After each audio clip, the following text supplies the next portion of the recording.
Bonjour à tous, ravi de vous retrouver, l'Afterlap épisode 102, spécial Grand Prix d'Italie 2021 et un fameux clash dont on parle beaucoup, on va en reparler avec notre invité Tristan Govandi. Salut Tristan. Salut. Alors comme d'habitude cet épisode est à retrouver en deux façons, deux manières, audio classique podcast sur afterlap.com et sur toutes les plateformes usuelles, c'est effectivement le podcast du sport auto que vous retrouvez, mais on le sait depuis bien longtemps, on essaye de faire des petites déclinaisons vidéo, et là je le dis aujourd'hui, il y a un petit changement puisque nous apparaissons tous les deux sur la même image, voilà Tristan, mais c'est comme ça que ça se passe un épisode de l'Afterlap, avec Tristan qui m'accueille toujours très gentiment. Et Tristan, ça te fait là ton 3e épisode consécutif avec ces 3 grands prix qui se sont enchaînés. Tu nous auras fait le grand chelem de la rentrée. On t'en remercie. Bon. Avec plaisir. Alors je te rappelle les épisodes précédents. Un grand prix de Belgique noyé et qui restera dans l'histoire comme un grand prix qu'il faut oublier en quelque sorte. Un grand prix des Pays-Bas génial avec une ambiance de feu. Je me suis même aperçu après, sache-le, qu'il y avait le roi des Pays-Bas qui était là. Ce qui me fait me renforcer dans mon sentiment que Verstappen, il a été fabuleux parce qu'il a su résister à toutes les pressions et vraiment, c'était celle de tout un peuple. Et puis un Grand Prix d'Italie, où là donc, en quelque sorte, c'est l'apothéose et on a de nouveau un accident entre les deux protagonistes qui fait parler. Bon. T'es d'accord pour commencer dans le vif du sujet ? Allez, on va improviser. Bon, alors, l'enregistrement se fait en direct live, ça c'est sûr. On est au 26e tour à Monza. Depuis quelques tours, Ricciardo s'est arrêté, on va en reparler, parce qu'évidemment, tout le monde sait que McLaren et Ricciardo ont gagné, mais quand même, donc il s'est arrêté. Verstappen s'est arrêté dans la foulée, ça s'est très mal passé. Et puis Hamilton s'arrête un peu plus tard, et c'est en ressortant des stands que Hamilton voit dans ses rétros, sans doute, Verstappen arriver derrière lui, même si moi, dans un premier temps, il me semble quand même assez loin. Et puis on a tous vu les images. Verstappen tente de faire l'extérieur, qui pourrait se transformer en intérieur à la deuxième partie de cette chicane, et il lui monte dessus, littéralement, et donc les deux sont dans le bac à gravier, avec plein de conséquences. Tristan, allons-y, direct, qu'as-tu pensé de cette phase de course ? Y a-t-il des responsabilités ? Donne-nous ton avis, c'est parti. Les responsabilités, bon, déjà tout d'abord, il y a eu une décision qui a été prise des commissaires, donc là, il y a une responsabilité officielle. Bon, ça c'est la première chose. Après, il faut, je pense, remettre dans le contexte. C'est toujours pareil. On est dans un contexte qui est très tendu avec les enjeux qu'on connaît. Plus les courses passent, plus on se rapproche de la fin de saison. Donc évidemment, chaque point est très important. Et on sent que des erreurs, même des équipes qui sont pourtant extrêmement rares, que ce soit de Red Bull au moment du pit stop avec Verstappen. Il perd un nombre de secondes hallucinant, oui. Parce que c'est de l'ordre de 10 11 secondes au total. C'est ça, ouais. Donc j'allais dire 10 secondes et des brouettes là, mais c'est énorme, c'était jamais arrivé. Donc je pense qu'il y a une fébrilité aussi de la part de l'équipe. Et puis ce qui devait être évident, c'est qu'Hamilton ressorte devant Verstappen avec autant de temps perdu au moment du pit stop. Finalement, l'incroyable déjà là se passe, c'est que le pit stop d'Hamilton se passe mal également. 4 secondes 6, ce qui est au standard actuel, c'est une catastrophe aussi. Oui. C'est le double de ce qui se fait habituellement. Donc il y a une conjonction, mais tu as raison de le dire, il y a une conjonction qui fait qu'ils vont effectivement se retrouver côte à côte, ce qui aurait pas dû arriver. Donc là, qu'est-ce qui se passe ? Les deux, l'un déjà est en train d'hurler à la radio parce qu'il est pas content de ce qui vient de se passer au pit stop, donc il est à la fin de son tour de sortie. Et là, je pense qu'il n'ose pas y croire. Soit on l'informe, soit il le voit. Il voit Hamilton ressortir devant lui. Alors que il pensait que c'était plié. Oui. Hamilton, lui, sort des stands. Il faut aussi se mettre dans un contexte, même si c'est généralement, il est plus calme que Verstappen, mais il n'empêche que lui, il se rend bien compte qu'il a perdu un temps de fou aussi dans son pit stop. Donc lui, il se dit, merde, tous les efforts que j'ai fait là, il va falloir que je recolle, faut que j'attaque, voilà. Finalement, il sort des stands. Là aussi, je pense qu'on l'informe dans la foulée. Le team s'attendait pas à ça. Et les deux, quand même, truc de fou, les deux mecs, avec 2 pit stops pourris, se retrouvent au bout de la ligne droite, ensemble. Ah ouais, non mais là c'est vrai qu'il y a un signe du destin, je sais pas, là, mais oui, c'est incroyable. Ça devait pas arriver, effectivement, c'est arrivé. La probabilité pour que ça arrive, elle était franchement quasiment nulle. Elle est d'autant plus forte que Impossible de calculer que si l'un va perdre 15 secondes, 11 secondes et l'autre 4, ça va être... Eh ben si, c'est exactement ça en plus. Et donc, ça c'est ce qui se passe. Ouais. Bon, ok. Donc, tant mieux pour nous. Belle course, impeccable. Bon.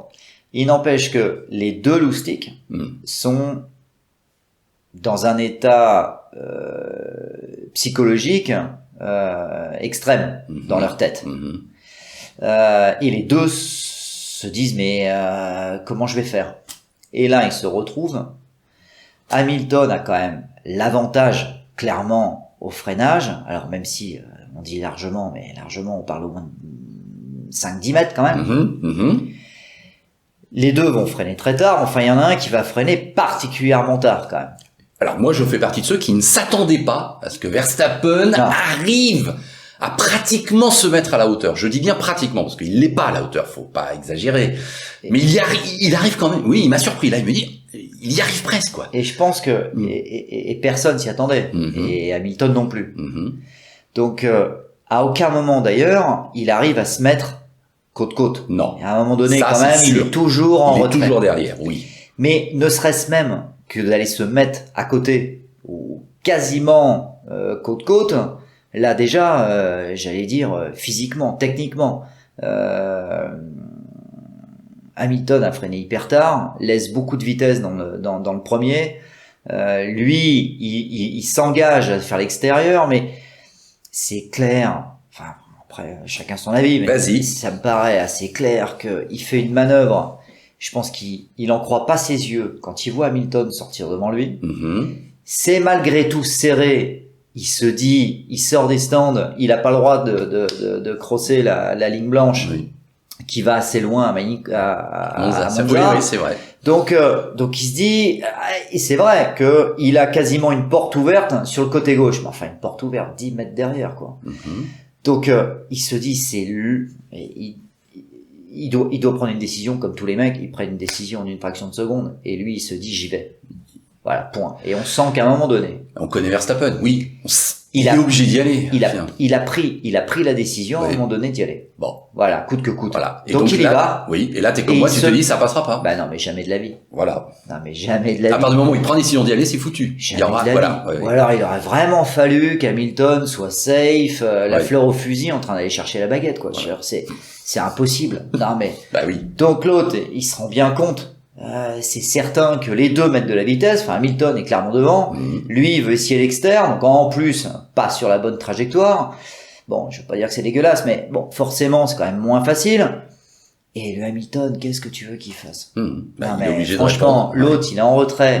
Que ce soit de 20, 30, 40 à 1 mètre, à un moment donné, l'autre, il est en retrait. Hamilton, lui, il avait déjà mis toute la vitesse qu'il pouvait dans le premier. Et c'est normal, pour garder cet avantage. Et l'autre, il se retrouve, il le voit, et très tôt dans le virage, très tôt, au point de corde du premier droite, là, Hamilton, de par quand même l'envergure des autos, il y a quand même pas 36 000 places. Donc si t'es pas côte-côte au moment de t'engager dans le premier, cette fameuse règle que je trouve ridicule, mais enfin bon, où tu dois laisser de la place à l'autre mec, je veux dire, Verstappen qui est quand même décalé, là, franchement, Hamilton, c'est un peu normal qu'il va pas forcer les choses pour quand même diminuer sa vitesse, laisser de la place quand l'autre, il a pas à se mettre là. Donc, franchement, dès qu'il passe le point de corde du premier droite, Verstappen, on le voit à la caméra embarquée, il a la gueule dans le vibreur. Et franchement, pour ceux qui connaissent Monza, et bon, j'imagine, il y en a pas beaucoup, mais il y en a, je veux dire, les vibreurs, il y a une partie de vibreur qui est dite un peu normale, qui va monter de 20-25 cm, et puis après, il y a un énorme, bon, nous on appelle ça un peu des bananes rouges là, qui sont vraiment très très importantes. Et on peut à très basse vitesse monter un peu dessus, mais jamais de la vie on y met le fond plat. Et donc c'est ce qui s'est passé. Et là, il a la tronche dessus. Il peut pas faire autrement que d'y aller. Là où n'importe qui voit que ça passe pas, va couper à l'intérieur. C'est ça. Bon, il a pas pris cette décision. D'ailleurs, Hamilton l'a fait au départ. Bien sûr. Hamilton a coupé, effectivement. La seule raison pour laquelle il y va pas, c'est que il avait décidé, au moment du freinage, 20 mètres avant le virage, il avait décidé d'y aller et de passer Hamilton là, Ouais. coûte que coûte. On est d'accord. Donc la raison pour laquelle il va pas shortcuter la chicane, c'est si shortcut la chicane, il est obligé de laisser repasser et de concéder la défaite entre guillemets de cette manœuvre. Et qu'à un moment donné, bon bah la course repart, mais en tout cas Hamilton est devant. Passé. Ouais, c'est ça. C'est ce qu'il voulait. Pour moi, il y a une double faute. C'est que on l'a vu avec notamment Leclerc, c'est que même quand on relaisse passer derrière, avec le DRS, l'ASPI, il est repassé. Oui. Et là, tu parles de Bottas avec Leclerc. Ouais. Et je pense que là, mais bon, on pense pas à tout ça, mais il n'empêche que la bonne décision, elle était quand même de couper la chicane. Au moment où tu vois que de toute façon, la caisse, elle va sauter sur le vibreur. Mais un enfant de 2 ans, il le sait. À un moment donné, c'est tellement haut que tu sais que le fond plat, il va y aller. Tu vas sauter. Le Hamilton, il peut pas disparaître. À un moment donné, il est là. Et d'ailleurs, après, le fait de l'accident montre clairement l'avantage qu'a Hamilton, puisque c'est la roue arrière droite qui vient prendre la roue arrière gauche d'Hamilton et qui vient faire grimper la voiture. C'est quand même bien qu'il y a un décalage, et les pneus sont quand même assez gros, il y a un décalage de au moins 1 mètre entre les deux autos. Donc c'était fini. Lui, à un moment donné, il le savait. Mais d'un autre côté, bon, je pense que c'est des garçons d'un certain niveau, avec un certain caractère. Il avait décidé d'y aller. Oui, et avec une certaine bataille pour le titre mondial. Et il a continué sa stratégie jusqu'au bout, jusqu'au contact. Voilà. Donc tu viens de nous résumer parfaitement le contexte, je dirais, même mental de cette phase d'action. Maintenant, dis-nous-le franchement, c'est donc une faute de Verstappen. Verstappen, oui, pour moi, Verstappen est clairement en tort. Alors, si on veut chipoter et de savoir si Hamilton, mais qui est capable de répondre à ça? C'est impossible. Si Hamilton pouvait laisser 10 cm de plus en tirant un peu sur le volant, parce que forcément, il est du sous, il met de la vitesse le plus possible pour empêcher l'autre de venir justement se mettre à côté, je pense qu'Hamilton, il est déjà pendu sur le train avant, il est limite sur le sous. Alors, est-ce qu'il pouvait gagner 10 cm, 20 cm, 30 cm pour tenir sa corde un peu plus loin, pour lui laisser un tout petit peu plus de place? Mais enfin, premièrement, ça a aucun sens et personne n'est capable de répondre à ça. Ouais. Ce qui est sûr, c'est qu'il a été en retrait. Verstappen est en retrait milieu, entrée, milieu, sortie du virage, point barre. Donc c'était impossible que ça passe. Donc bon après voilà, moi ça c'est ma vision, ça l'engage que moi. Mais c'est pour ça qu'on est là avec toi. Alors deuxième question qui découle de la précédente. Es-tu énervé par cette manœuvre? Es-tu en colère? Es-tu scandalisé? Es-tu compréhensif quand même? Enfin, quand tu vois ça, tu as envie de lui dire quoi, Verstappen, alors? Que il a beaucoup de chance que les deux voitures tombent, parce que il suffisait qu'Hamilton puisse repartir, il marquait des points, c'est des points qui coûtent cher à la fin. Les deux voitures tombent, à la limite, ça se passe bien. Et qui plus est, quand on entend les déclarations sur le moteur d'Hamilton, ça se trouve, il va encore bien s'en sortir. Mais c'est une faute. Après, c'est un coup foireux, c'est un coup tordu, c'est un attentat quand même un peu. Oui, là c'était un peu. Mais encore une fois, on en a parlé dans différents épisodes. C'est ce qu'on cherche tous. Bon, là, franchement, c'est à un moment, c'est pas clair. Il reste encore pas mal de tours. Tu te dis... Il a mis course pile, 26 sur 53. Tu te dis, une manœuvre désespérée comme ça, tu te dis, la fin de saison va être encore longue, hein, parce que si à chaque fois ils nous font ça... D'habitude, avant, c'était au dernier Grand Prix que ça se passait mal entre Prost-Senna ou Schumacher-Villeneuve, par exemple. Mais là, ça se passe à 8 Grands Prix de la fin, t'as raison. Là, il reste quand même pas mal de Grands Prix, ça fait 2 fois qu'ils s'accrochent. Le premier, j'ai dit ce que j'en pensais. Là, bon, le Verstappen, c'est quand même un peu suicide, ce qu'il a tenté là. Et on n'était qu'à la mi-course. Donc je veux dire, il y a encore beaucoup de choses qui étaient possibles. Rien n'indiquait qu'Hamilton était plus vite que Verstappen. Non. Le moteur Mercedes, bon, c'est pas le moteur en lui-même. Enfin, quand on voit les McLaren clairement étaient plus vite en ligne droite. Et c'est vrai qu'en ligne droite, les Mercedes avaient beaucoup de mal. Oui. À chaque fois qu'ils tentaient un dépassement, et c'est arrivé sur plusieurs autos, franchement, même quand ils se mettaient à côté, la voiture reculait en reprenant la charge aéro. Hein. Donc Verstappen avait, s'il avait la top speed, franchement, il avait toutes ses chances pour tenter un dépassement sur Hamilton. Mmh. Enfin, en tout cas, une manœuvre comme celle-ci à mi-course, c'est assez révélateur de la tension du garçon. T'as raison. Ça veut dire qu'effectivement, il ne peut pas supporter perdre des points, enfin, de ce qui va être de la perte de points par rapport à son adversaire. Bon, avec une pression gigantesque par rapport à un éventuel titre mondial qui effectivement lui tend peut-être les bras, mais c'est quelque chose que je comprendrais un peu plus s'il restait de Grand Prix. Ouais. Là, tu te dis chaque point, tu peux pas laisser l'avantage à l'autre à n'importe quel moment. Oui. T'es obligé d'aller au combat. Ouais. Qui plus est, quand t'as l'avantage en points au championnat, bon là faut pas te louper, hein, parce que faut bien que les deux restent sur le carreau, parce que sinon t'es mal. Mais à 2 Grands Prix de la fin, allez, c'est jamais acceptable de toute façon d'aller au contact et de cracher 2 autos, mais ça pourrait un peu plus se comprendre. Et là, on est quand même loin encore de la fin. J'ai pas fait le calcul du nombre de points qu'il y avait encore à distribuer, mais il y en a encore un sacré paquet. Ah bah oui, il y a plus de 160 points, oui. Donc là, 8 Grands Prix, s'il fait ça à chaque fois, ça promet des belles courses. Hein. T'imagines la tension, si ça devait vraiment se terminer en plus au dernier Grand Prix. Alors là, oui, j'ose pas imaginer le contexte pesant. Alors, maintenant que t'as dit tout ça, et bon bah on a dit franchement, et globalement les commissaires là de Monza sont d'accord avec nous. Il y a quand même une pénalité qui a été affligée à Verstappen, 3 places de pénalité au prochain Grand Prix. Enfin bon, t'étais pas dans mon salon avec moi, mais ça c'est mais immédiatement, quand ça s'est accroché, j'ai un peu gueulé sur le principe. Après j'ai pas de favori dans cette course au titre, mais là, c'était suicide. Non, mais franchement, alors, à la limite, il reste 4 tours, il reste 5 tours, il reste 2 Grands Prix. Bon, là, tu te dis, tu mets... L'histoire de la fin est jalonnée de ce genre de, tu mets les roubignoles sur la table et tu dis, Inch'Allah, quoi. Ça, c'est le truc, le truc au dernier moment, quoi. Mais là, bon, tu te dis, faut se calmer, mi-course d'un Grand Prix qui est à 8 Grands Prix de la fin, c'est ça, oui. Quand même, quoi. Il y a un moment, tu te dis, non, mais là, va pas falloir faire ça chaque fois là quand même, mais bon. Donc bon, voilà. Les commissaires, je pense qu'ils ont pris une analyse. L'enjeu est suffisamment important et il y a des antécédents. Ils connaissent la tension qu'il y a à l'espace qui vient de se passer sur leur décision. Enfin, je veux dire, ils sont quand même eux aussi sur des charbons ardents. Bon, je pense que ils ont très bien analysé, en tout cas comme ils le pouvaient, et ils ont essayé d'être le plus juste possible.